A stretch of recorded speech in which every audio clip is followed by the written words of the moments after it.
Ay, Dios. Biblia. Ah, vale, tenemos ahí Biblia. Y el otro micro está preparado también, ¿no? Como dijiste. Sí, derrama tu gloria. Derrama tu gloria. Oh, ven, Señor. Como dijiste. A ver, si hay alguna pregunta, Pastor, me está preguntando si pueden hacer preguntas. Digo, si son preguntas sobre el tema que se está dando, pues sí, ya le para al pastor y le puede hacer alguna pregunta, alguna duda sobre el tema que se dé, ¿vale?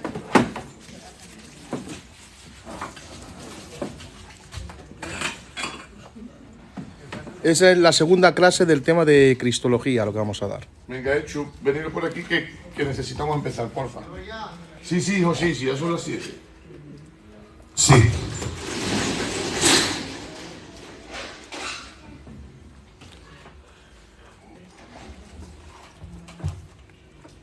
Bueno.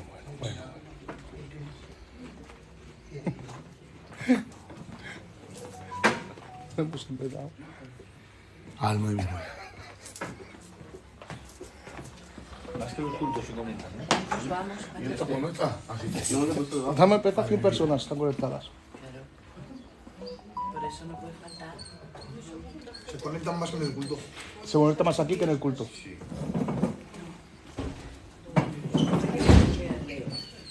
La persistencia, Zenón, sí, bueno, voy a hacer un repaso.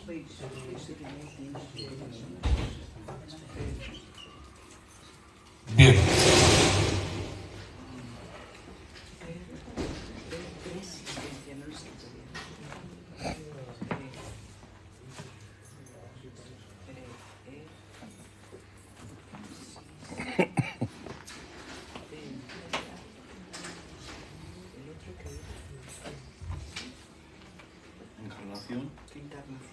Encarnación y exaltación.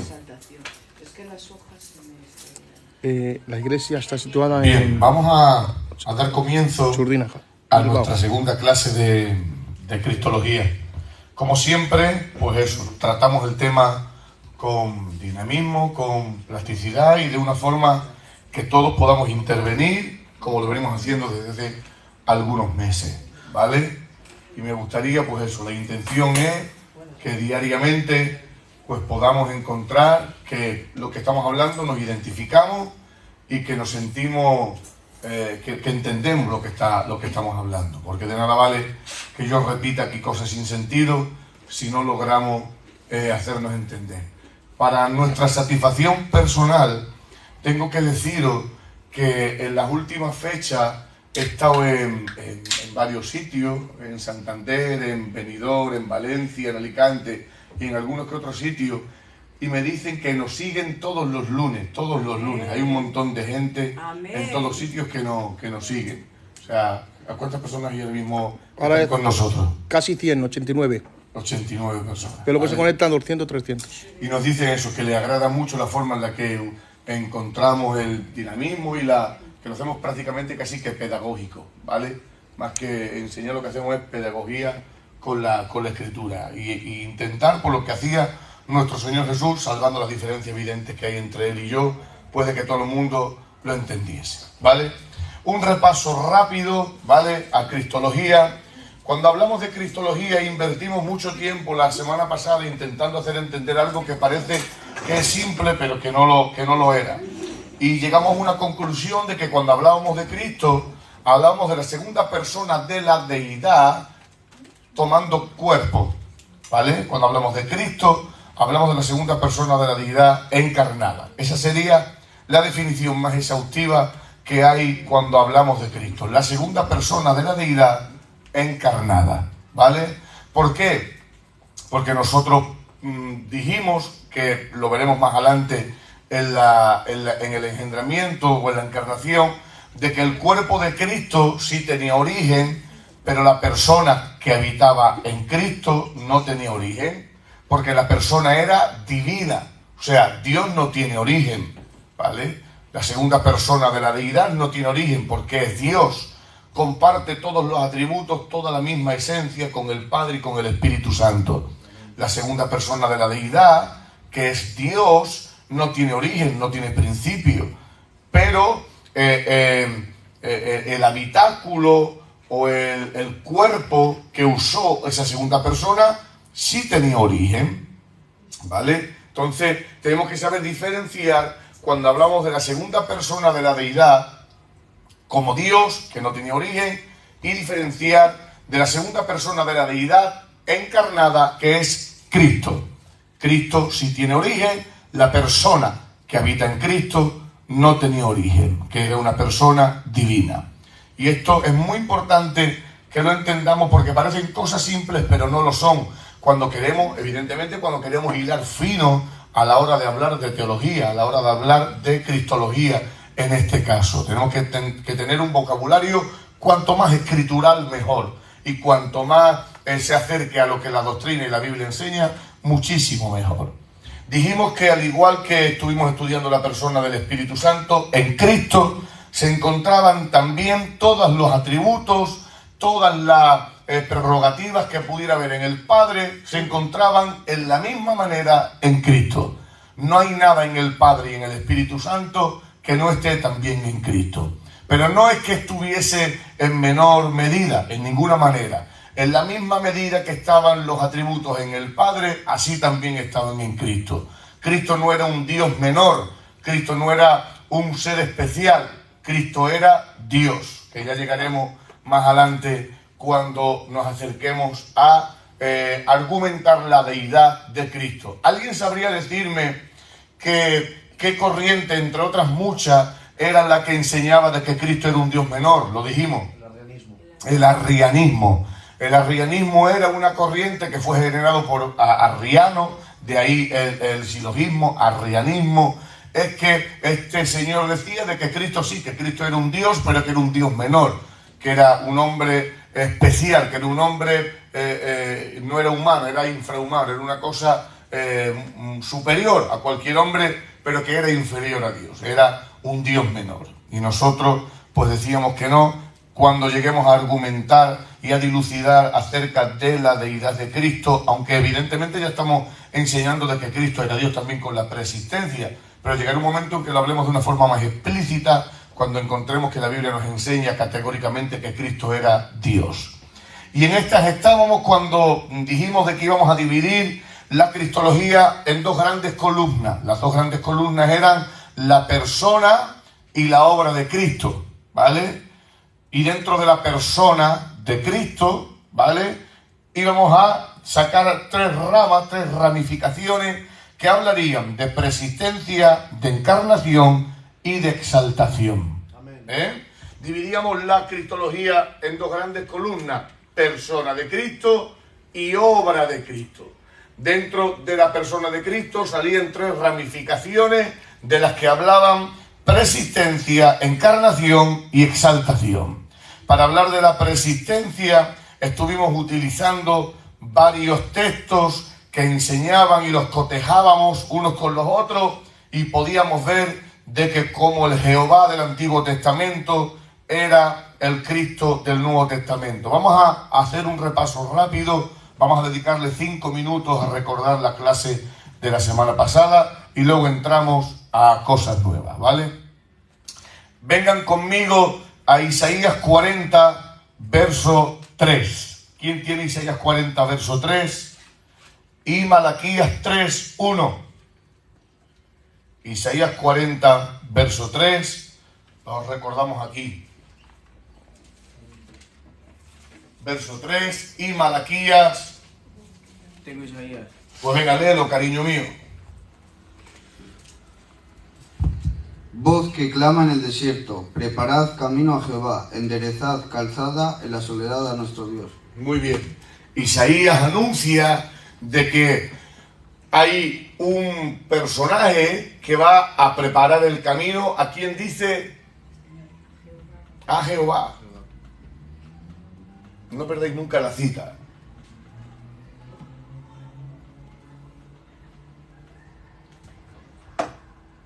Dale de cariño, léelo. ¿Otra vez? Claro, hijo mío. Voz que clama en el desierto, preparad camino a Jehová. Muy bien. Malaquías 3.1. ¿Quién tiene Malaquías 3.1? Yo mismo. Venga, mi vida, va. He aquí, yo envío mi mensajero, el cual preparará el camino delante de mí, y vendrá súbitamente a su templo el Señor a quien vosotros buscáis, Muy y bien. el ángel del pacto a quien deseáis vosotros. He aquí viene, ha dicho Jehová de los ejércitos. Muy bien. Ahí está igual el Dios mismo hablando de que vendrá su mensajero preparándole el camino a él. Los dos textos dicen de una forma clara y nítida de que el Señor mismo anuncia y prepararán el camino a Jehová, y en otro dice me prepararán el camino a mí. O sea, no hace falta interpretación ni ser un lumbrera para entender de que es Dios mismo quien está diciendo categóricamente que habrá un mensajero que, como vosotros sabéis, Juan el Bautista, le prepararía el camino al Señor. Pero ahora vamos a ver qué es lo que dice Juan 1, 22, 23 y Marcos 1, 13. Venga, quien los tenga que lo lea. Juan 1, 22 y 23 y Marcos. Le dijeron, pues ¿quién eres? Para que demos respuesta a los que nos enviaron. ¿Qué dices de ti mismo? Dijo, yo soy la voz de uno que clama en el desierto. Enderezad el camino del Señor, como dijo el profeta Isaías. Muy bien. La Escritura, encontramos un principio fundamental que lo establecimos claramente y lo sabéis casi que de memoria. La Escritura no se contradice, siempre se complementa. Cuando Juan, por la revelación del dulce Espíritu, entiende lo que está hablando, os recuerdo de que él ya ha recibido el mensaje, entiende de una forma perfecta lo que está ocurriendo, y él cuando le preguntan, ¿tú quién eres? Dice, ¿tú eres el profeta? ¿Tú eres el Mesías? Dice, yo no soy el profeta ni soy el Mesías. Dice, yo he venido a preparar el camino al Señor, como bien dijo el profeta Isaías. El conocedor perfecto de la Escritura hace referencia a la cita que ha leído ante el Guerri, que se encuentra en Isaías 40, y él dice, yo he venido a preparar el camino al Señor. He venido a preparar, y viene uno tras de mí, que según la Escritura dice que es Jehová. ¿Vale? Ahora es Marcos 1.13, puede ser, o 1.3. 1:3. Pues venga a leerlo, porfa. Voz del que clama en el desierto, preparad el camino del Señor y enderezar sus sendas. Muy bien. Todos sabemos de que cuando Juan el Bautista está hablando acerca del Señor, y luego también el Señor mismo corrobora de que Juan es quien le prepararía el camino a él. Utilizando Isaías 40, Malaquías capítulo 3, Marcos capítulo 1, Juan capítulo 1, nos da a entender que el Jehová del Antiguo Testamento es el Jesús del Nuevo Testamento. Y aunque en el Antiguo Pacto dice el Señor, me preparará el camino a mí, dice Jehová, y cuando lo cotejamos con las citas del Nuevo Testamento, complementamos y entendemos de que el Jehová del Antiguo Testamento está haciendo referencia al Jesús del Nuevo Testamento. Esto es impresionante. El tener conocimiento, por esto es muy importante tener conocimiento de la Escritura. No podemos leer la Biblia como si fuese cualquier libro. La Biblia no es cualquier libro. Cuando nosotros leemos la Biblia con conocimiento y entendemos que Isaías 40 tiene relación con Juan capítulo 1 y con Marcos capítulo 1, encontramos que la Biblia cuando menos es un libro milagroso. Es un libro que lectores que con diferencia o escritores que con diferencia de miles de años, hablando de la misma persona de diferente forma, porque yo recuerdo que Isaías, os voy a decir una perogullada, un infantilismo, pero para seguir con el hilo de argumentación. Isaías no tiene los escritos de Marcos, ni de Mateo, ni de Juan. Cuando Isaías, lo predicamos cuando hablamos el otro día acerca de Abraham y demás. Cuando Isaías dice, vos que clama en el desierto, preparadle el camino a Jehová. Isaías decía, ¿pero qué estoy hablando? ¿De qué? ¿A qué me estoy refiriendo? Luego Pedro, hablando de los profetas, dice, y los profetas inquirieron y diligentemente indagaron acerca de qué cosas hablaban, porque no entendían. Dice, pero ellos ignoraban que lo que estaban hablando son cosas de las que vosotros disfrutáis y las que vosotros practicáis. Eso es impresionante. Cuando los profetas estaban hablando, necesito servilletas, Henry, cariño mío. Los profetas estaban hablando y hablaban de cosas que no entendían, se pasmaban. ¿Quién iba a prepararle el camino a Jehová? ¿Quién iba a preparar el camino al Señor? No sé, mi vida, buscar servilleta, cariño. Vale. Juan capítulo 14 del... Era el 12 Eso. 36 al 41. Del 36 al 41. Juan capítulo 12, 36, 41. Si alguien le tiene, que lo lea y lo cotejábamos luego con Isaías 6. Antes que lo busquen, pastor, de Juan el Bautista le podían decir el Mesías por su descendencia, pero algo termina de David, ¿no? Era primo de María. No, su padre era de la tribu de Leví. ¿Y su madre? Sí, pero lo que contaba era la línea paternal. ¿Vale? La línea paternal. Sí. ¿Vale? Juan era... Lo único que como hacía... hablaba como hablaba y su mensaje era un mensaje mesiánico también, era un mensaje que confrontaba. Le preguntaron, bueno, dinos si tú eres el profeta, que es Elías, dinos si eres Mesías, dinos quién eres. Y dice, no, yo no soy ninguno de estos tres. Yo soy otro, que vosotros no os habéis percatado. ¿Has dicho que era Juan? ¿O primero de Juan? 12. No, Juan 12, 36 al 41. Que ahí hay un mensaje muy bonito también. Yo no soy ni Isaías, ni soy tampoco el Mesías. Soy otro de los que vosotros no habéis percatado. Yo soy el que prepara el camino. Y de eso vosotros no habéis dado cuenta. Juan 12. Juan 12, 36, 41. ¿Apañas, pastor, con esas servietas? Sí. Juan 12, 36 al 41. Venga, que vamos a leerlo. Y lo cotejábamos con Isaías 6.1. Venga, a leerlo. No tiene nadie. Entre tanto que tenéis la luz, creed en la luz, para que seáis hijos de la luz. Pero a pesar de que había hecho tantas señales delante de ellos, no creían en él. Para que se cumpliese la palabra del profeta Isaías, que dijo: Señor, ¿quién ha creído a nuestro anuncio? ¿Y a quién se ha revelado el brazo del Señor? Por eso no podían creer, porque también dijo Isaías: cegó los ojos de ellos y endureció su corazón, para que no vean con los ojos y entiendan con el corazón y se conviertan y yo los sane. Isaías dijo esto cuando vio su gloria y habló acerca de él. Muy bien. ¿Alguien puede, por favor, interpretarme de qué está hablando ahí Juan? Del Señor. Muy bien. Que lo vio, ¿no? Perfectamente. Muy bien. No tengáis miedo a hablar. ¿Vale? Llevamos ya muchos meses y yo quiero que vosotros sintáis libres. No tengáis miedo. Somos un grupo de amigos, un grupo de hermanos y hermanas que estamos intentando hablar. Cuando Juan lo ve y dice, no lo entiende porque es que ya estaba profetizado. Es que se profetizó acerca de él, de que le cegarían los ojos, que no los recibirían. Dice, pero es que ya Isaías habló acerca de él, dice, y vio su gloria. O sea, Juan lo ve y recibe esta revelación.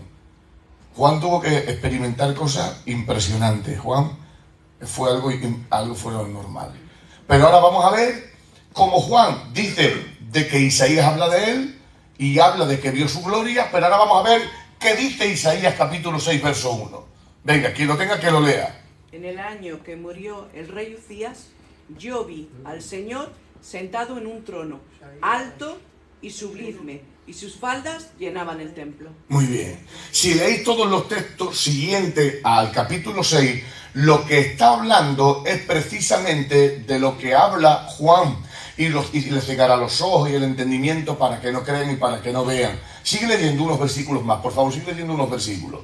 Por encima de él había serafines, cada uno tenía 6 alas, con 2 cubrían su rostro, con 2 cubrían sus pies, con 2 volaban, y el uno al otro daban voces diciendo: Santo, Santo, Santo es Jehová de los ejércitos, toda la tierra está llena de su gloria. Amén. Y los quiciales de las puertas se estremecieron a la voz que clamaba, y la casa se llenó de humo.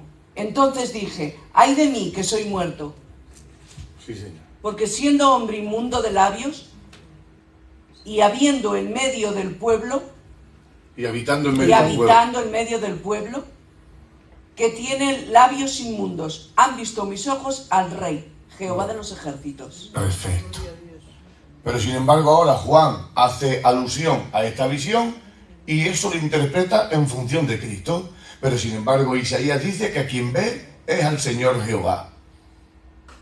Llegamos a una conclusión sencilla y muy práctica, que el Jehová del Antiguo Testamento es el Jesús del Nuevo Testamento. no tiene mucha más conclusiones que esa, ¿vale? Vamos a ir un poquito rápido porque la clase de la semana pasada nos llevó 1 hora y no vamos a dedicarle mucho más tiempo, ¿vale? Hablamos de teofanía, ¿vale? Teofanías. La palabra teofanía no aparece en la Biblia, ¿vale? La palabra teofanía no aparece en la Escritura, pero son palabras que han acuñado los teólogos para hacer entender verdades bíblicas. O sea, la Trinidad es real, sí, pero la palabra Trinidad no aparece en la Escritura. Pero son frases o palabras que han acuñado los teólogos para de alguna forma condensar verdades bíblicas. Siendo como es que es verdad que la Trinidad es real, hay que buscar simplemente una palabra que defina de alguna forma con un vocabulario llano para que todo el mundo lo entienda, que es un Dios triuno, Trinidad, ¿vale? Porque hay gente que pone en tela de juicio doctrinas que están claramente establecidas en la Biblia, porque hay palabras que la definen que no están en la Escritura. No sé si me explico. El que Dios es un Dios que habita en 3 personas y que las 3 personas son Dios, ¿eso es verdad? Amén. Muy bien, pero eso no le resta verdad a la palabra Trinidad. La palabra Trinidad no aparece en la Escritura, solo que es una palabra que define de una forma simplificada qué es el modo de existencia de Dios, que es un Dios triuno, ¿vale? La teofanía, la palabra teofanía no aparece en la Escritura. ¿Pero qué dijimos que era la palabra teofanía? Manifestación de Dios. Teo es Dios y fanía es manifestación. Es verdad que la palabra teofanía no aparece en la Escritura, pero nosotros pudimos comprobar y hoy corroborar de que en la antigüedad Dios se manifestaba de una forma específica por medio del ángel de Jehová. Lo vimos y lo vamos a corroborar ahora otra vez, ¿vale? Entonces, si tuviésemos que definir qué era una teofanía, ¿cómo podríamos definir a alguien que levante la mano? ¿Qué era una teofanía? Manifestación de Dios. Una manifestación de Dios, pero no una manifestación de Dios influenciada o por medio de un sentimiento, de una expresión o de una palabra, o de un no, sino que era la manifestación del mismo Dios. Concretamente, ¿de cuáles de las 3 personas de la deidad? Muy bien, de la segunda persona de la deidad, ¿vale? Venga, teofanías. Vamos a ver teofanías. No vamos a usar todos los textos que usamos la semana pasada para no perder mucho tiempo, ¿vale? Vamos a usar algunos, como por ejemplo Jueces 13, 17, 22.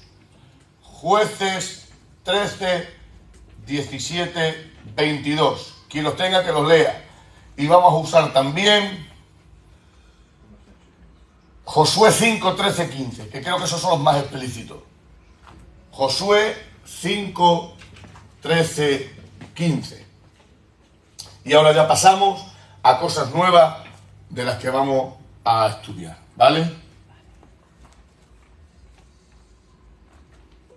Entonces dijo Manoa al ángel de Jehová: ¿Cuál es tu nombre para que cuando se cumpla tu palabra te honremos? Y el ángel de Jehová respondió: ¿Por qué preguntas por mi nombre, que es admirable? Y Manoa tomó un cabrito y una ofrenda, y los ofreció sobre una peña a Jehová. Y el ángel hizo milagro ante los ojos de Manoa y de su mujer. Porque aconteció que cuando la llama subía del altar hacia el cielo, el ángel de Jehová subió en la llama del altar ante los ojos de Manoa y de su mujer, los cuales se postraron en tierra. Y el ángel de Jehová no volvió a aparecer a Manoa ni a su mujer. Entonces conoció Manoa que era el ángel de Jehová. Y dijo Manoa a su mujer: ciertamente moriremos, porque a Dios hemos visto.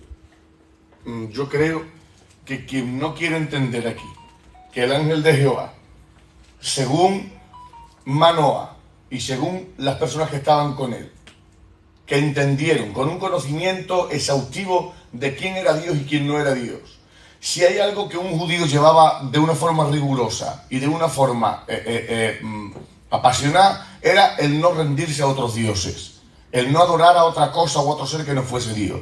Sin embargo, cuando ellos ven el ángel de Jehová, que están súper relacionados con esas manifestaciones, le dice a quien estaba con ellos, dice: vamos a morir porque hemos visto a Dios. No cabe mucha más interpretación.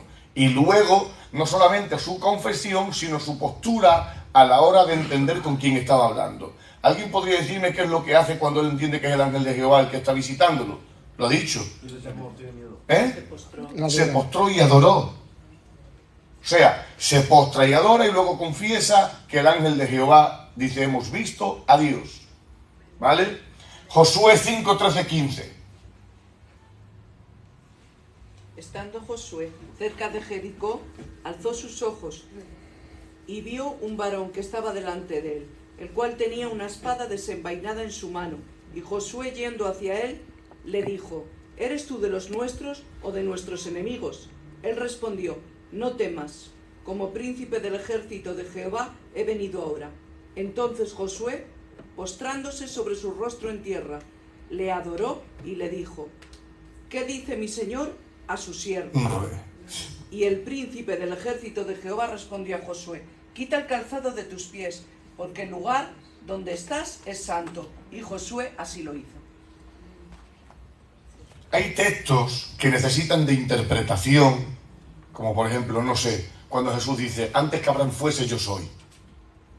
Ese texto requiere una interpretación, ¿vale? Pero es que ese texto no requiere interpretación ninguna. Josué le dice, ¿quién eres?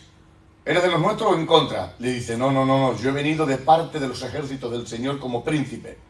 Dice, y ahora se postra delante de él, lo adora, y no hay muchas más cosas que decir. Él entiende y tiene una relación de que sabe que ese ser al que él califica como Señor,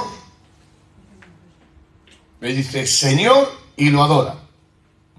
Quien no, muchas veces adoptamos postura bíblica que simplemente nos enrocamos en ella porque llevamos creyéndola hace mucho tiempo y queremos que la Biblia diga lo que a nosotros nos interesa, pero no queremos que la Biblia diga lo que la Biblia dice.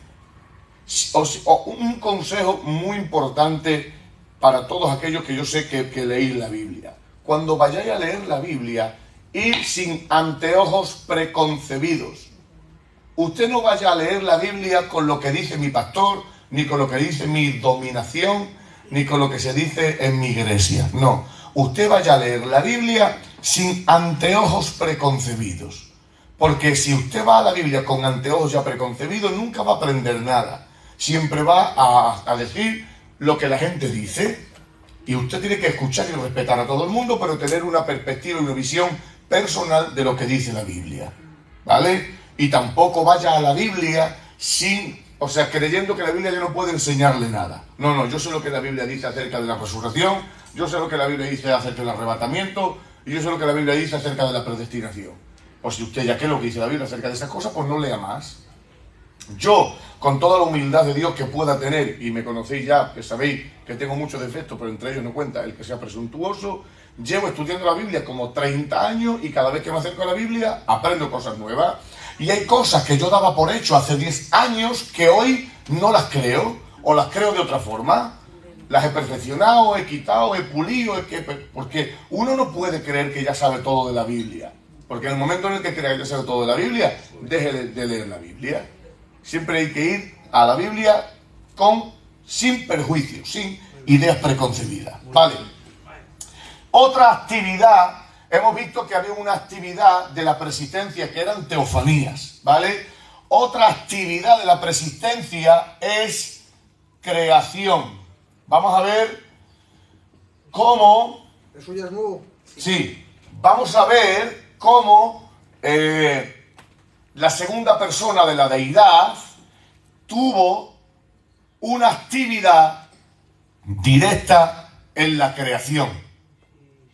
Hemos argumentado la persistencia de Cristo, viendo cómo en sus manifestaciones se le adora en la persona del ángel de Jehová, y ahora vamos a ver y argumentar la persistencia de Cristo y su divinidad por la intervención directa que tiene en la creación. Dime, hijo. Pero, pastor, ¿la creación es otro bloque o va dentro de la persistencia? Todo dentro de la persistencia. Mira, esto va a ser lo que a vosotros va a encauzar siempre, ¿vale? Cristología, persistencia. Sí, pero, quiero decir que la creación es el segundo bloque del bloque de la persistencia, exactamente. Estamos intentando argumentar la persistencia por medio de teofanías y la persistencia por medio de la intervención directa en la creación, ¿vale?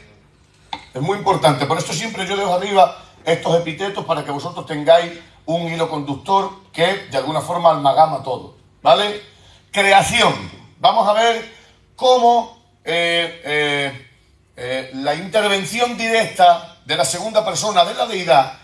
Voy a hacer una pregunta, ¿vale? A ver, si nosotros decimos, si yo dijese, vamos a ver ahora la intervención directa de Jesús en la segunda persona de la deidad. Pregunto, ¿estaría escrupulosamente bien dicho? ¿Cómo repito? Vale. Vamos a ver la intervención directa de Jesús en la creación. No, porque Jesús todavía no era. Muy bien, muy bien. Que habrá alguno que puede decir, pero el pastor Jesús no era Dios. Sí, pero si queremos hablar con propiedad y minucioso, tenemos que decir la intervención directa de la segunda persona de la deidad en la creación, que evidentemente es Jesús, pero tenemos que hablar con propiedad y tener conocimiento e hilar fino a la hora de argumentar. Precisamente que estamos argumentando que la persona que había en Jesús ya existía. Y lo hemos argumentado por medio de teofanías y por medio ahora de la creación. ¿Vale? Muy bien. Pues ya lo he escrito mal, porque vemos cómo Cristo tuvo que ver en la creación, no es Cristo. No está mal puesto. Es la segunda persona de Muy la deidad. bien, no está mal puesto. Porque ningún teólogo te diría, es una falsa doctrina. Ningún teólogo te diría que es una falsa doctrina. Cualquier teólogo firmaría eso debajo. Pero te aplaudiría si dijese todo de la segunda persona de la deidad. ¿Vale? Entonces no se puede decir ni Jesús ni Cristo. No, no digáis esto, porque entonces va a decir, nuestro pastor es un hereje, echarlo de la iglesia. No. No, no. Ponemos la segunda Exactamente. Si es que dices repito. ¿Vale? Venga, creación. Manine. Juan capítulo 1, verso 1 y Juan capítulo 1, verso 14. Yo intento de que por todos los medios, por eso repito, porque yo no pretendo pavonear de lo que sé, sino yo lo que intento es que lo que sé, trasladarlo a vosotros. Y es como se consigue, repitiendo. ¿Vale? Pero es muy bonito saber Muy bien, hablar con propiedad. que los teólogos se refieren así. Y es Totalmente, un vocablo, totalmente. De las primeras formas que lo tenías escrito, ningún teólogo te diría, eso está mal, eso es una falsa doctrina. No, pero encontrarían de que no es el vocabulario exacto, preciso. ¿Vale? Porque es que precisamente estamos intentando argumentar es que Jesús, la persona divina que había en Jesús, ya existía. ¿Vale? Por medio de teofanía y por medio de la creación. Juan capítulo 1, verso 1. Juan 1, verso 1 y Juan 1, 14. ¿Vale? Venga. Lo que era desde el principio, lo que hemos oído, lo que hemos visto con nuestros ojos. Ese es Juan 1.1. Sí, Pues tiene una versión rara. No, eso es primera de Juan. primera de Juan. Ah, vale, no. Juan 1.1. En el principio. Eso sí. En el altar. Venga, léelo, Jimena, tranquila, sin nervios. En el principio Si era podéis usar el micro, que hay gente por allá atrás, porfa. Hay uno que me sigue. Tú usas el micro. Y en la grabación En la grabación tampoco se escucha, ¿no? no se oye. En el principio era el verbo, y el verbo era con Dios, y el verbo era Dios. Este era en el principio con Dios. Muy bien. Todas las cosas fueron hechas, y Él, sin Él, nada de lo que ha sido hecho fue hecho. ¿Sigo? Sí, no, lee otra vez desde el principio bien. En el principio era el verbo, y el verbo era con Dios. Este era en el principio con Dios. Todas las cosas por Él fueron hechas, y sin Él Muy bien. nada de lo que ha sido hecho fue hecho. ¿Por quién fueron hechas todas las cosas? Por Dios. Lee bien. El verbo. Claro. En el principio era verbo. ¿Y el verbo quién era? Dios. Eso. Porque nosotros sabemos que en el principio era Dios y que Dios creó todas las cosas. Pero a mí lo que me interesa es hacer entender que el verbo que es la segunda persona de la deidad, se le atribuye creación. ¿Vale? El verbo era la segunda persona. Totalmente. Era con Dios. ¿No? Muy bien. La palabra verbo es en griego, ¿qué? ¿Cómo se dice verbo? Palabra. Logos. Logos. Y es palabra. Cuando Dios habla, quien sale es Cristo. ¿Qué pasa? Cuando Dios en su esencia habla, lo que se pronuncia es Cristo. Es Cristo creando. Léelo otra vez, Jimena. Con el micro sin prisa, enfatizando en cada palabra, en cada sílaba. ¿Cómo que estás predicando? En el principio era el verbo, y el verbo era con Dios, y el verbo era Dios. Muy bien. Este Quieta. También, lo único que nos estamos anticipando, pero me apetece decirlo. ¿Puede interpretarme esa primera parte del texto que has leído? Léelo, otra vez. En el principio era el verbo, ¿Sí? y el verbo era con Dios, y el verbo era Dios. Muy bien. ¿Podemos decir ahí que Jesús era Dios? ¿Sí o no? Sí. ¿Cómo que sí? ¿Segura? ¿Está segura? Sí. Pues no sé, usted sabrá, señora cristiana del culto de Ocharcoaga. Léalo, a ver qué es lo que dice la Biblia. En el principio era el verbo, y el verbo era con Dios, y el verbo era Dios. No sé, usted dirá, ¿qué dice su Biblia? Que era Dios. Pues entonces, claro. Mucho reconocimiento al libro, luego. Los testigos de Jehová tiene un texto falso que dice, y en el principio era el verbo, perdón, Para hablar usted se quita el caramelo de la boca. en el principio, y lo dice, y el verbo era Dios, y dice, y el verbo era un Dios, pone un, Sí, porque ellos también dicen que Jesús era un Dios menor. que Jesús era un Dios creado por Dios menor, es un Dios menor. Lo que No va. celebran ni la Navidad. Nada. Usted, señor, desde allá atrás infunde muy poco respeto, ¿eh? Logos. Sigue leyendo, Jimena. En el principio el verbo con Dios, y el verbo era Dios. Y ahora dice la actividad que tuvo este verbo, que era Dios y que habitaba con Dios. ¿Alguien ve ahí Trinidad también? ¿Vale? Vale, muy bien, perfecto. Pero ¿alguien ve ahí cohabitabilidad de dos personas en el ser de Dios? ¿Vale? Venga, léelo. Sí, desde el principio. En el principio el verbo era con Dios, el verbo era Dios. En el principio era el verbo, y el verbo era con Dios, y el verbo era Dios. Este era en el principio con Dios. Todas las cosas por Él fueron hechas, y sin Él nada de lo que ha sido hecho fue hecho. En Él estaba la vida, y la vida era la luz de los hombres. Muy bien. Por ese texto podemos entender de que el verbo, la segunda persona de la deidad, tuvo una participación directa en la creación. ¿Sí o no? Sí, hombre. 1.14. Este nos va a ayudar mucho más.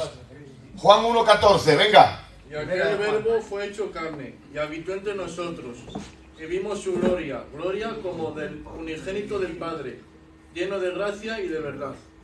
Léelo otra vez. Aunque, no sé si el 14 dice, y aunque en el mundo estaba el mundo, por él fue hecho. A ver, léelo. Espérate. Y aquel verbo fue hecho carne, y habitó entre nosotros, y vimos su gloria, gloria como del unigénito del Padre, lleno de gracia y de verdad. ¿A ver? 1.14 sí está bien. Sí. 1.14 es. El mundo estaba... El 10. El mundo estaba... Lee el 10. 1.10. En el mundo estaba, y el mundo por él fue hecho. Quieto ahí. Dice, y aunque en el mundo estaba, dice, en el principio el verbo era con Dios y el verbo era Dios. Dice, y aquel verbo se hizo, la palabra se hizo carne. Dice, y en el mundo estaba, aunque el mundo, ¿cómo? No. Aunque el mundo, por él fue hecho. Lee otra vez el 10, por favor. Esto es para volverse loco. En el mundo estaba, y el mundo por él fue hecho, pero el mundo no le conoció. Dice, en el principio era el verbo era con Dios y el verbo era Dios. Aquel verbo se hizo carne. Dice, aunque en el mundo estaba, el mundo por él fue hecho. Terrorífico, aterrador. Y aunque en el mundo estaba, el mundo por él fue hecho. Vemos ahí que la segunda persona de la deidad, que llegó a tomar cuerpo en la persona de Cristo, tuvo una influencia directa en la creación. ¿A que sí? Pues venga, esos textos apuntarlos, que vamos a seguir avanzando. Pastor, Sí. Para poner esto en una frase, el verbo se le atribuye la creación, ¿cómo? Porque aquí, hablando así, diríamos Cristo, y has dicho que no. Sí, podemos decir que Cristo perfectamente. Pero la mejor forma que hay de explicarlo es como lo he dicho ahora. Podemos ver con estos textos que la segunda persona de la deidad, que toma cuerpo en Cristo, Y siempre tendríamos que colocar esa frase. no hay por qué tampoco. Yo lo único que yo intento es con esta especificación, lo único que yo intento con esta especificación es que vosotros lo entendáis. Exactamente. Con estos textos enseñamos bíblicamente que la segunda persona de la deidad que toma cuerpo en Cristo tuvo una participación directa en la creación. ¿Vale? El verbo era Dios, el verbo se hizo carne y aunque estuvo entre nosotros, el mundo fue por el hecho. ¿Vale? El verbo. Muy bien. Venga, vamos a avanzar, que es muy tarde. Y la tira. Colosenses 1:16, Hebreos 1:2 y Hebreos 2:10.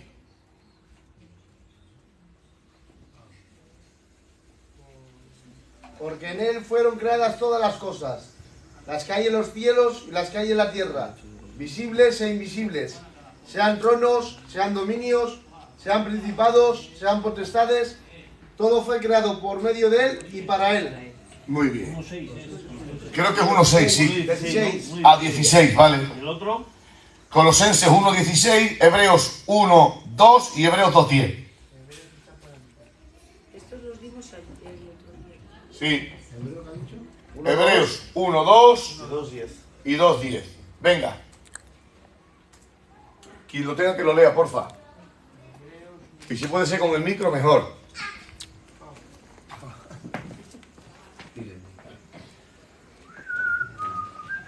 Venga, leer vosotros. Andrés, José, leer, por favor. Leer, niño, ¿va? Pues venga, leerlo, hermano, por favor. Tranquilo, sin nervios, fíjate tú. Dios, habiendo hablado muchas veces y de muchas maneras, entró tiempo a los padres por los profetas. Sí. ¿No sabéis yo? Sí, Hebreos 1:2, sí. En estos postreros días nos hablan por el Hijo, a quienes construyó el heredero de todo, y por quien asimismo hizo el universo. Una vez. Lee el otro con el micro. Por favor, lee el otro con el micro y tranquilo. Está aquí tu hermano, tus amigas, tus primas, tus cuñadas, tu sobrina. Dale el micro, su madre. No sé por qué tenéis nervios. Lee lo que lees muy bien, tranquilo y con el micro, cariño. Dios, habiendo hablado muchas veces y de muchas maneras, en otro tiempo, a los padres por los profetas. En estos postreros días nos ha hablado por el Hijo. Un momento. Nos ha hablado por su Hijo. Y ahora dice, a quienes constituyó el heredero de todo. ¿sí? Y por quien asimismo hizo el universo. Una vez. Pero ahí, como hablas me echa a reír. ¿Vale? Como empieza a hablar me echa a reír. Dice, Dios creó el universo por medio de su Hijo. Eso dice el texto. Léelo otra vez, por favor, Andrés, hermano. Léelo otra vez. Dios habiendo hablado, ¿no? Sí, Dios habiendo hablado. Nota bien la profundidad del texto. Dios habiendo hablado y muchas veces y de muchas maneras. En otro tiempo a los padres por los profetas. En estos postreros días nos ha hablado por el Hijo. Bien. A quienes constituyó el heredero de todo. Por quien asimismo hizo el universo. Sí, a quien constituyó heredero de todo y por quien asimismo hizo el universo. O sea, la forma en la que Dios tiene de crear el universo es por medio de la segunda persona de la deidad. Ese es el plan de redención también. Bueno, que si entramos ahí, pues nos podemos pegar 6 días aquí, hablando. Claro. Ok, Hebreos 2:10. Estos dos textos evidentemente tienen correlación con creación y persistencia, ¿vale? Creación. Hebreos 2:10. Porque convenía a aquel por cuya causa son todas las cosas y por quien todas las cosas subsisten, que habiendo de llevar muchos hijos a la gloria, perfeccionase por aflicciones al autor de la salvación de ellos. 2:10, ¿es el 2:10? Pues si el 200 me he confundido. No, si ese no tiene nada que ver. Te confundes mucho últimamente, ¿eh? Sí, La echamos, claro. Por todo lado para él. Lo chatamos. Sí. Entonces ya está La ahí con echamos. redención por él. Bueno, hecho. Schaffer, Perlman, Riley. Vale, sí es el tercero porque tengo que mirar a ver de qué está hablando. Seguro que os será 12:10 o algo así, vale, pero no pasa nada. Con estos, con Colosenses y con Hebreos 1:2 tenemos más que suficiente. 12:10. ¿Vale? 2-1. No os preocupéis, no pasa nada. Vale, ahora vamos a entrar, hemos visto, hemos argumentado la persistencia por medio de teofanías y por medio de... Vale, dijimos que íbamos a subdividir cristología en la persona y la obra. Dentro de la persona vimos que íbamos a trazar 3 ramificaciones. La primera era persistencia. ¿Alguien se acuerda de la segunda? Encarnación. Ahora vamos a hablar de encarnación. ¿Y esa quién es? La prima de Manoli. En la clase pasada era Hebreos 1:3. ¿Vale? Encarnación. Bien. Antes de nada, de entrar a desarrollar lo que creo que es más fácil, vamos a abordar un tema que preocupa mucho a la gente cuando no debería de ser un tema que preocupase, ¿vale? Y luego ya pues vamos a hablar de cosas más bíblicas en cuanto a que la podemos demostrar con más facilidad. Hay un tema con respecto a la encarnación y es que hay gente que no entiende cómo María pudo aportar sangre a Cristo si la sangre de María era contaminada, pecado y tal y tal. Vale. Y luego cómo puede llegar a decir de que la sangre de Cristo era perfecta y es la que nos limpia y tal. ¿Vale? En todo este embrollo que se ha creado, que es un sinsentido, es un sinsentido. ¿Por qué digo que es un sinsentido? Porque en primer lugar, que ahora lo vamos a ver, cuando la Biblia enseña que Gabriel le está anunciando a María, vendrá sobre ti el Espíritu Santo, la gloria del Señor te cubrirá, ¿vale? La sombra del Altísimo te cubrirá. Y como consecuencia de esto dice, nacerá de ti un santo ser. ¿Qué produce que la gloria o la sombra o la intervención divina la cubra? ¿Qué produce? ¿Qué consecuencia tiene? Que el ser sea santo. ¿Vale? Muy bien. Pero si alguien no se conforma con eso, ¿vale? De que sea el Espíritu Santo quien de alguna forma purifique, santifique, cubra e impida que nada de María afecte o infecte o altere nada ni genética, ni física, ni espiritualmente a Jesús, si no le basta a alguien con eso, tengo que deciros de que el pecado, la maldad, no se transmite en la sangre. El pecado es algo inmaterial, espiritual, y la sangre es algo físico, algo material. El pecado no se transmite en la sangre ni por la sangre. El pecado es algo hereditario por una cuestión de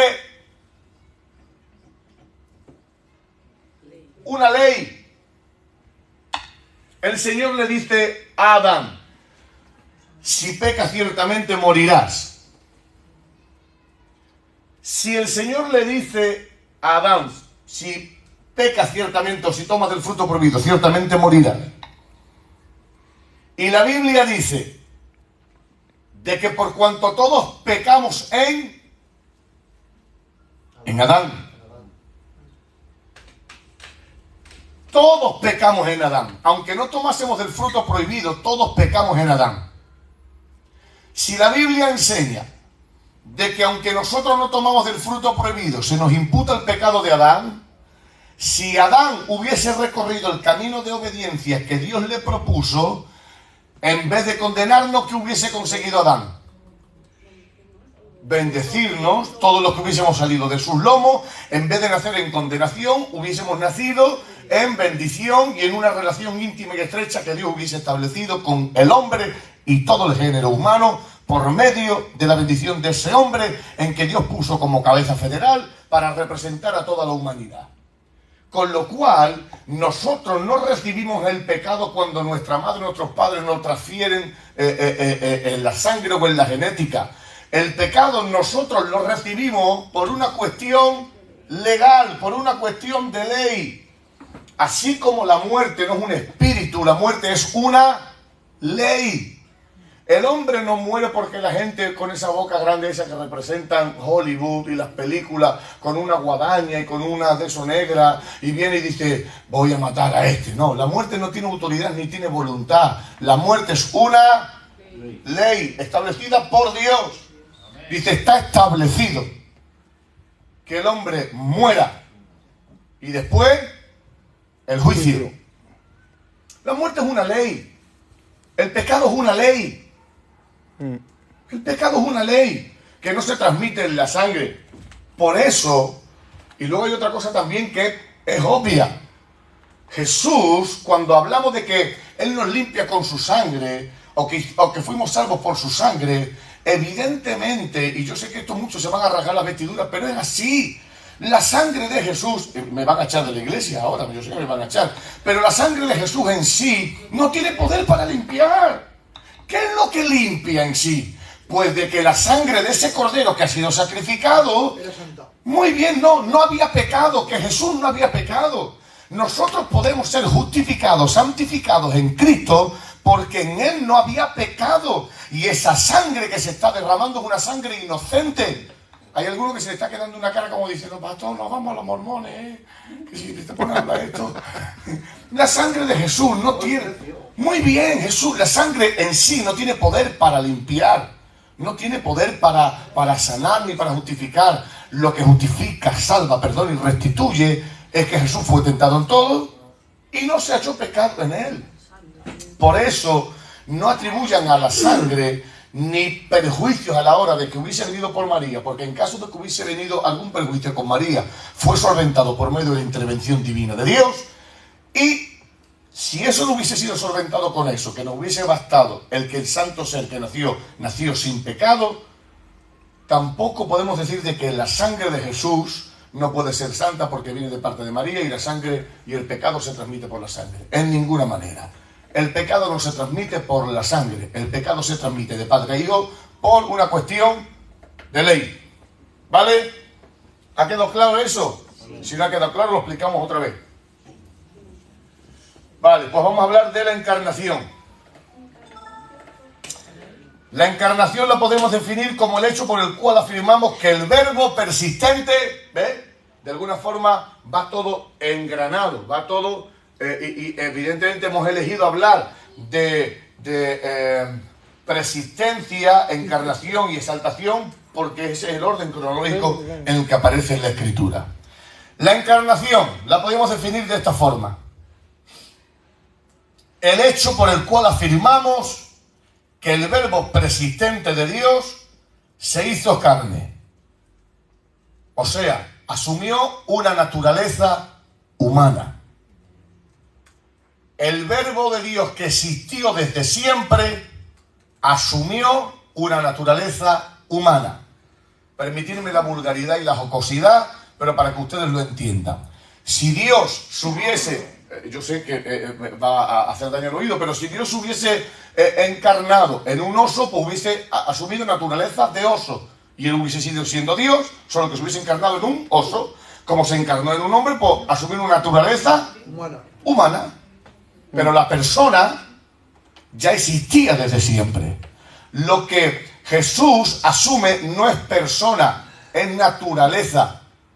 Si hubiese encarnado en un oso, en un león o en una cabra, pues sería naturaleza de estos seres que estamos diciendo. Pero la persona divina, que ya era, lo que asume es una naturaleza humana. ¿Vale? Muy importante que entendamos esto porque luego nos va a ayudar mucho a la hora de hablar de otras cuestiones. Pastor, ¿puedes repetir la primera frase? Sí, claro. La encarnación la podríamos definir como el hecho por el cual afirmamos que el verbo preexistente se hizo carne. O sea, asumió una naturaleza humana. Asumió una naturaleza humana. Y esto sí es vital, porque hay muchas falsas doctrinas que intentan argumentar lo contrario a esto que nosotros vamos a enseñar bíblicamente. Asumió una naturaleza humana con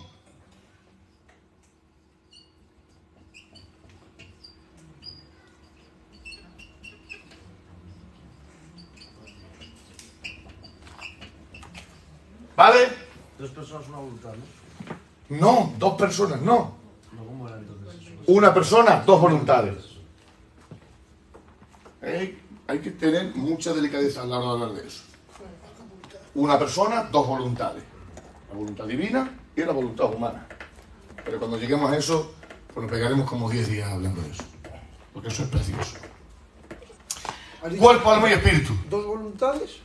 Una persona, dos voluntades. Pero no anticipemos acontecimientos. No, pero es para tenerlo ya aquí. Bien, vale, sí, está bien. Si yo quería apuntar, vaya a apuntar algo que vamos a tocar.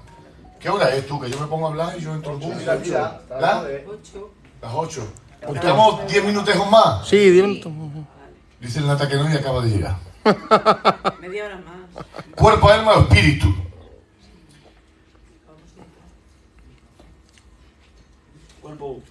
Cuerpo, alma y espíritu. La persona divina, y ahora de verdad que yo no me avergüenzo de decirlo, Juan, hermano, yo he acabado clases de cristología llorando, quebrantado. He acabado clases de cristología llorando. Porque esto que voy a decir no me permitan que lo explique con mucha claridad. Porque hay doctrinas que no se pueden explicar. Se tienen que creer. La persona divina, ahora él elige asumir una naturaleza con cuerpo, con alma y con espíritu. Y lo que esto implica. Debilidad, hambre, sueño. Pregunto, ¿Cristo podría hacer así y no tener hambre? ¿Podría sí o no? Sí. Pero él elige voluntariamente tener hambre. ¿Qué te parece, Perma? Él podría hacer así y decir, pues no me canso. Pero sin embargo le dice a la samaritana, ven samaritana, que me voy a sentar aquí, que estoy cansado, que voy a hablar contigo. La persona divina que existió desde siempre, ahora elige asumir una naturaleza humana que lo cansa, lo debilita, lo hace tener hambre, lo hace sudar. Dice, esto es lo que ellos sienten cuando se cansan. Yo no lo sabía, ¿ves? Porque él conocía el sudor de una forma cognitiva, pero no de una forma práctica.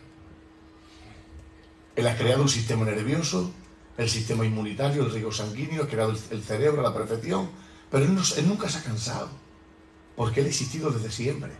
Pero ahora, al tomar naturaleza humana, se cansa, tiene hambre. La serie esta de Chosen esa es muy bonito porque lo ves muy palpable. ¿El qué? La serie esa de Chosen esa Gosen, sí, ok. se ve muy palpable. Impresionante. Vale, vamos a hablar ahora acerca de esto que hemos estado tocando y ahora hablamos de encarnación, nacimiento, sufrimientos y muerte. Dentro de la encarnación está todo ese bloque, pero poco a poco. Lucas 1, del 26 al 35. ¿Eso que esta sección, cuerpo? No. Estamos en encarnación y ahora Lucas 1, del 26 al 35. Que lo lea alguien con micro, por favor.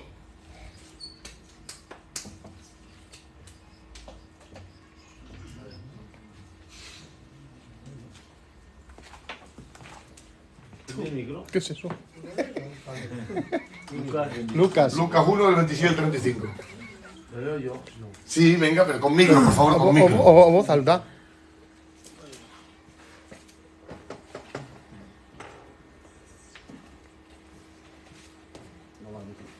Subir el micro. Súbelo. Léelo tranquilo porque son 6, 7 textos, 5 o 6 textos y necesito que lo expliquéis bien, o sea, que lo leáis bien. Al sexto mes, el ángel Gabriel fue enviado por Dios a una ciudad de Galilea, llamada Nazaret, a una virgen desposada con un varón que se llamaba José, de la casa de David. Y el nombre de la virgen era María. Y entrando el ángel en donde ella estaba, dijo: «Salve, muy favorecida, el Señor es contigo, bendita tú entre las mujeres». Mas ella, cuando le vio, se turbó por sus palabras, y pensaba que la salutación sería esta. Entonces el ángel le dijo: «María, no temas, porque has hallado gracia delante de Dios.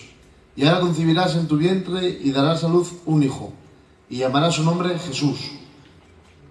Sigo. Hasta el 35, no sé, hasta el 35. Este será grande, y será llamado Hijo del Altísimo. Y el Señor Dios le dará el trono de David su padre, y reinará sobre la casa de Jacob para siempre, y su reino no tendrá fin». Entonces María dijo al ángel: «¿Cómo será esto?». Escuchen ahora, por favor. «Pues no conozco varón». Respondiendo el ángel le dijo: «El Espíritu Santo vendrá sobre ti, y el poder del Altísimo te cubrirá con su sombra, por lo cual también el santo ser que nacerá será llamado Hijo de Dios». Muy bien. Dice: el Espíritu Santo vendrá sobre ti y te cubrirá con su sombra. Esta palabra cubrir viene de un término griego que es impedir que nada ocurra de una forma negativa ni afecte de una forma negativa al cuerpo, ni al espíritu, ni al alma de Cristo. Cuando dice y te cubrirá, lo que está intentando explicar el ángel con estas palabras es de que no va a haber nada que podamos que incida negativamente en el ser de Cristo. Tanto es así, o sea, ese cubrir va a ser tan efectivo que lo que van a hacer de ti es santo. La palabra santo es excluido, apartado, exonerado de todo pecado o suciedad. Eso es santo. ¿Qué intervención tiene Dios en la encarnación por medio del Espíritu Santo? Y es de cubrir el seno de María para que todo lo que ella pueda aportar al cuerpo de Cristo, al mica de mi muela, no haya ninguna afección, ni infección, ni alteración de ninguna clase en el cuerpo, ni en el alma, ni en el espíritu de Cristo. Todo lo que María le puede aportar a Cristo genéticamente u orgánicamente es salvaguardado por la misma presencia y gloria del Señor. Impresionante. Ahora escribo aquí y digo, para hablar de la encarnación por encima de cualquier definición que le demos, es un misterio. Es un misterio. Pues hablar de lo humanamente inexplicable, Dios haciéndose hombre, no tiene sentido. Es definitivamente algo que nuestra mente no logrará alcanzar ni explicar nunca. Podemos acercarnos como un niño cuando balbucea, pues igual. Nosotros hay que decir ciertas doctrinas que balbuceamos. Abua, papa, ama, ommi. Hay doctrinas que no podemos explicar, podemos balbucearlas. Y esta es una de ellas.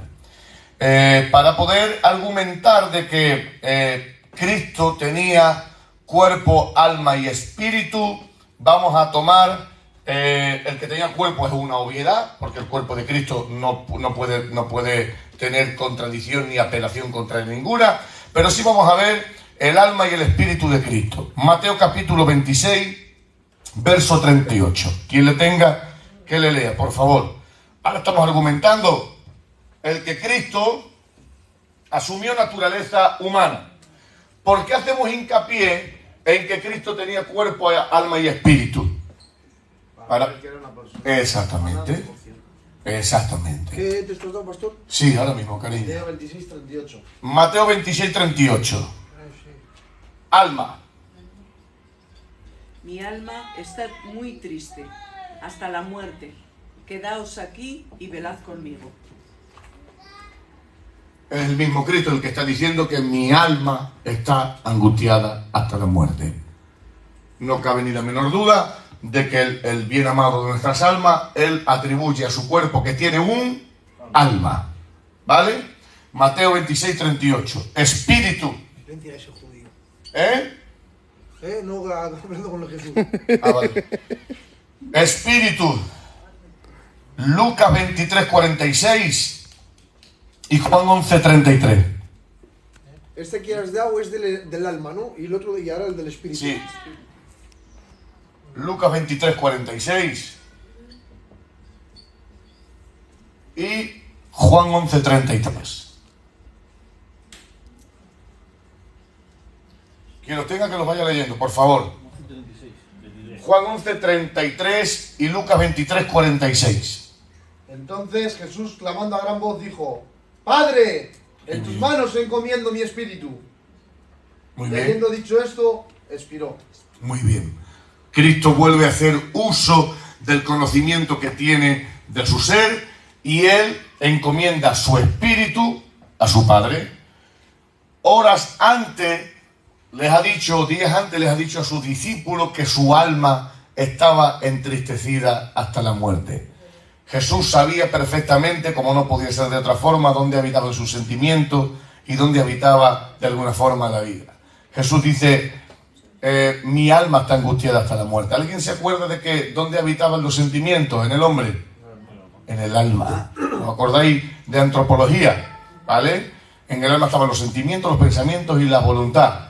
Jesús, cuando siente miedo, cuando siente terror, le dice a sus discípulos: mi alma está angustiada hasta la muerte.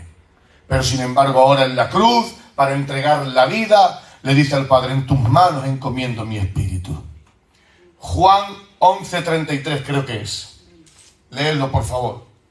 Jesús entonces, al verla llorando, y a los judíos que le acompañaban también llorando, se estremeció en espíritu y se conmovió. Muy bien.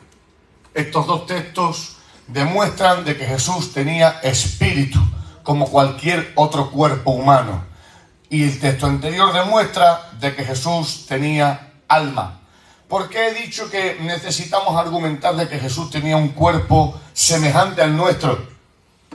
Pues que la Biblia enseña de una forma categórica que para poder redimir al hombre necesitaba que el que viniese a redimirnos estuviese en las mismas condiciones. Si Jesús no llega a tener sentimientos, pues hubiese tenido horror, temor y todo lo que Jesús sintió, como ustedes saben que sentimos. Si Jesús no llega a tener espíritu, tampoco se hubiese precisado de esa comunión de que el espíritu humano es el quien tiene relación con el Dios para poder, pues eso. ¿Sabían ustedes que Jesús pasaba largas horas orando? ¿Se imaginan a Dios orando a Dios? Dice, y pasaba largas noches orando.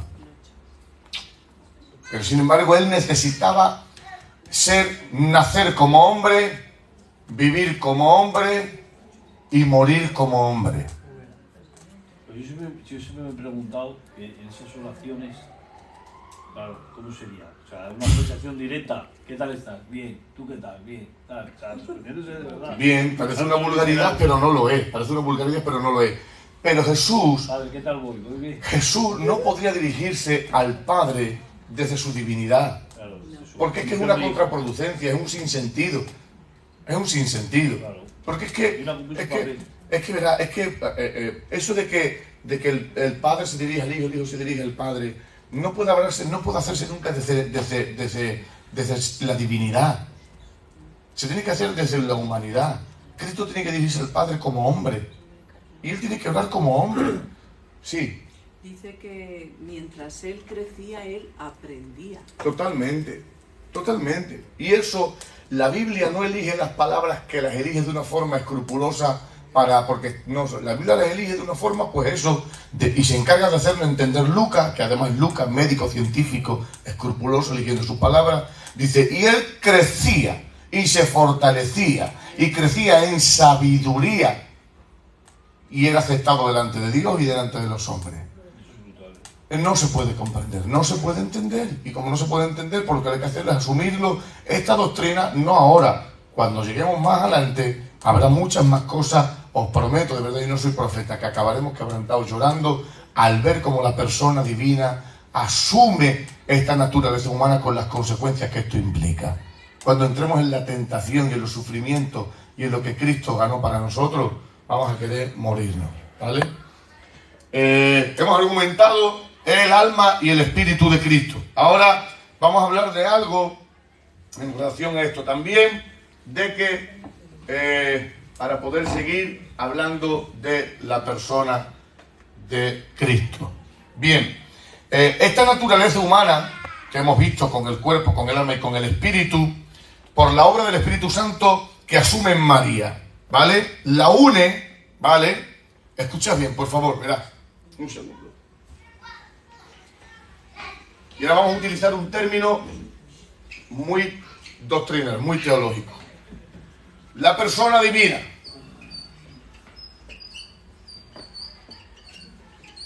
La persona divina. Que esta ya era, desde siempre. La persona ya era. Pero ahora a esta persona divina se le une la naturaleza humana. Increíble. ¿Vale? A la persona divina se le une la naturaleza humana. Y a esto se le llama la unión hipostática.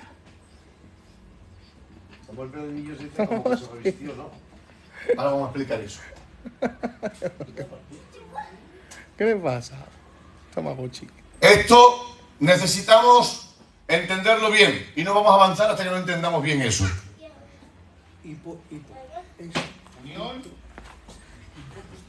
Dejadlo que el niño no molesta. Mientras no tiren ahí, no... Hipostática. Ven. ¿Qué haces? Tamagotchi, ven. Ah. Ven. Persona divina. Sabes mucho tú. Sabes mucho. Persona divina. Sabes mucho tú. Que tiene origen. La persona divina que tiene origen. No. ¿Cómo que sí, Henry? ¿Pero dónde estás tú? Yo aquí estoy escribiendo. La persona divina no tiene origen. Es eterna. Es eterna. Es creativa. La persona divina que no tiene origen asume una naturaleza humana. Y a esto se le llama la unión hipostática. Vamos a intentar explicar esto de una forma, como he dicho, balbuceante. ¿Vale? La persona que es divina, y que existe desde siempre, lo que hace de alguna forma, algunos teólogos lo llegan a explicar, que recubre, otros que entreteje, ¿vale? No, eso es la kenosis, eso es antidoctrinal. Yo creo que no puede ser. Pastor, me tengo que ir. Vale, cariño, está bien. ¿Cómo lo ves? Bueno, sí, eso hay que explicarlo bien. Algunos dicen que eso sí es una mala doctrina. La unión hipostática se explica de esta forma. Que se unen de una forma paralela, ¿vale? No mezclándose entre ellas, pero sí de alguna forma entretejiéndose, de tal forma que se distinga de una forma diametralmente opuesta la persona de la naturaleza. Mira, cuando Jesús se cansa, ¿Dios se cansa? No. Así de sencillo.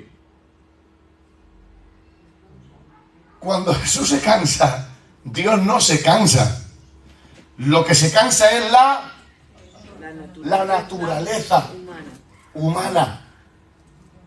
¿Vale? Se permite que se canse.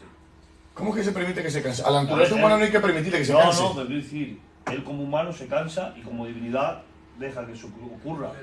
Bien, pero ¿por qué deja que se ocurra? Porque lo divino no infiere en lo humano.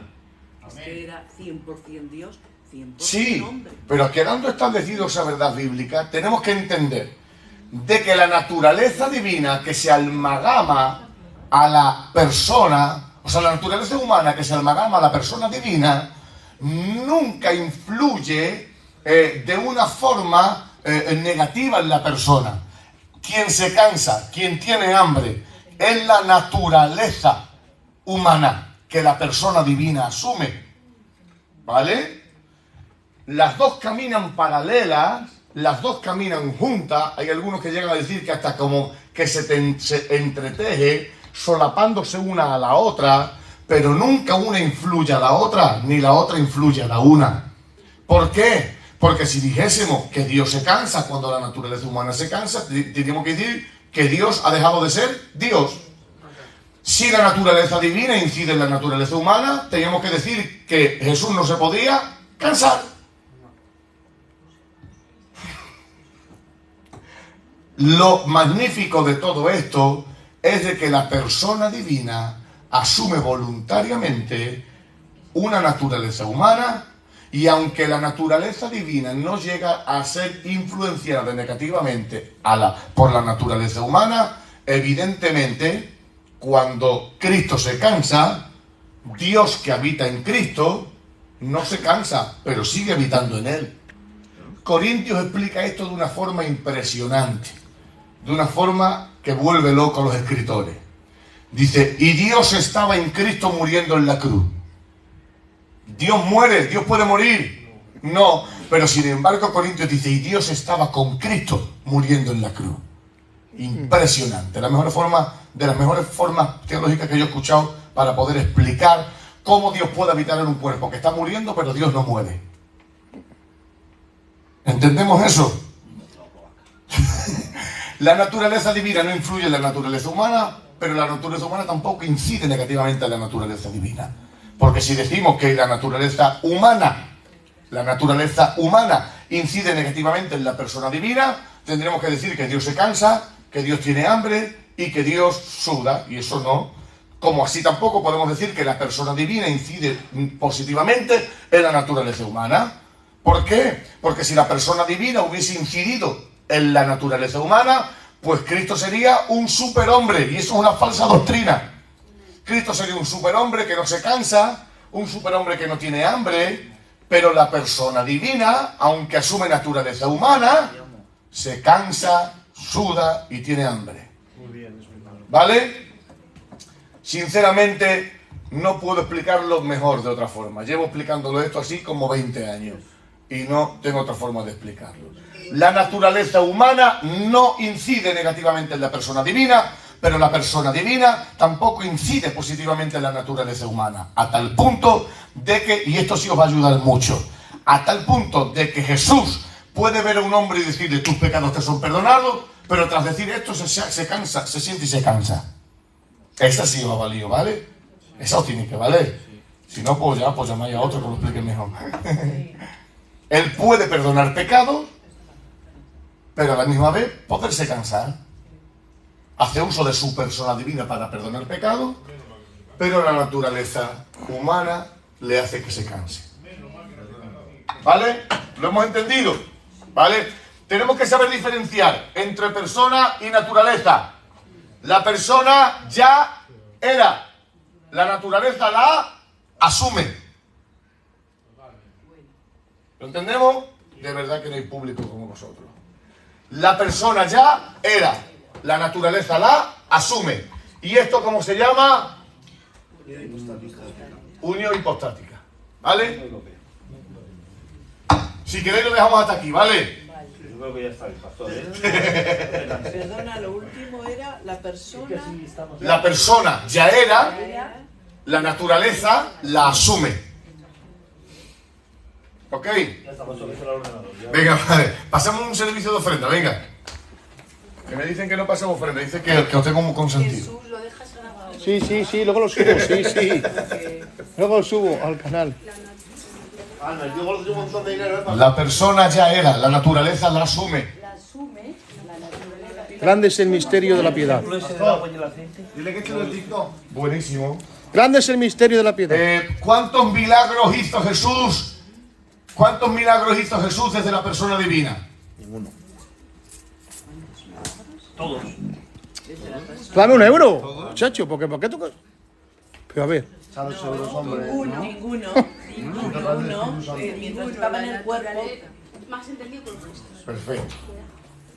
mientras estuvo en el Ninguno, todos. Ninguno. ya con el cuerpo glorificado, Este niño, aquí todos Ninguno. euros.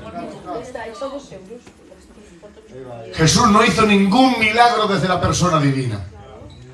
Él siempre necesitó desde el principio estar lleno del Espíritu Santo, orar y pasar horas orando. Porque si Jesús llega a hacer algún uso, De su poder, de su...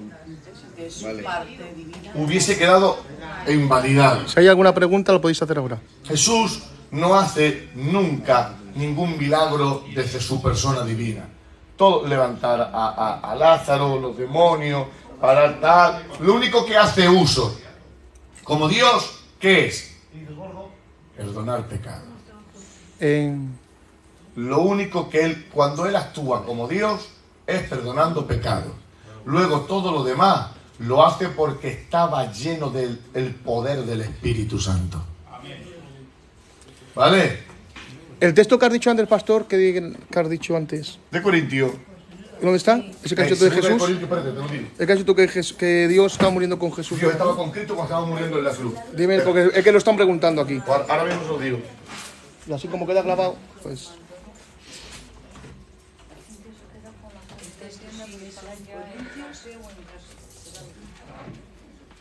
16 euros. Ay, qué bien. ¿Cuánto? 16. ¿Cuánto? 16. ¿Has quitado mi 2? Aquí todos en sobre. Segunda de Corintios capítulo 5, verso 19. Vale. Dios estaba en Cristo reconciliando consigo al mundo en la cruz, no tomándole los pecados, no tomando en cuenta los pecados de los hombres. Segunda de Corintios capítulo 5, 19. Dios estaba en Cristo reconciliando al mundo en la cruz. Impresionante. Genial. Vale, nos ponemos de pie y damos gracias al Señor. Genial. Entonces hemos quedado que Dios en su divinidad hizo todos los milagros. ¿Cómo? Dios en su divinidad hizo todos los milagros y el Espíritu perdonó los pecados. Rojo que está rojo. Es de la playa. Venga, cierren sus ojos conmigo. Mira, trae la nota que te compráramos un ventilador. Parece un sueco. Es de la playa. Bueno, pues nada. Venga, cierra tus Agur, ojos conmigo. señores. Padre, Dios os gracias, bendiga. Señor. Todo el que pueda, por favor, Mil me gracias, sigue, dulce por favor. Espíritu, por dejarnos Todos los que puedan, hablar síganme. de tus cosas Os lo torpemente. agradezco. Gracias. Pero nuestra pasión supera nuestra torpeza. Nuestro deseo supera nuestra negligencia. Gracias porque eres bueno Gracias a con todos por nosotros seguirme. y tu fidelidad nunca acaba. Sigue bendiciendo a este pueblo precioso y hambriento de ti. Gracias por todas las cosas en Cristo, nuestro precioso Señor. Amén. Amén. Dios les bendiga, cariños míos. Amén. Bueno, señores, gracias por seguirme. Rogaría que todos los que estáis conectados me siguierais para así ir creciendo, ¿vale? Y que haya más gente. Gracias, os lo agradezco. Os lo agradezco mucho. Seguidme, señores. Gracias. Me sirve esta explicación, que es un equilibrio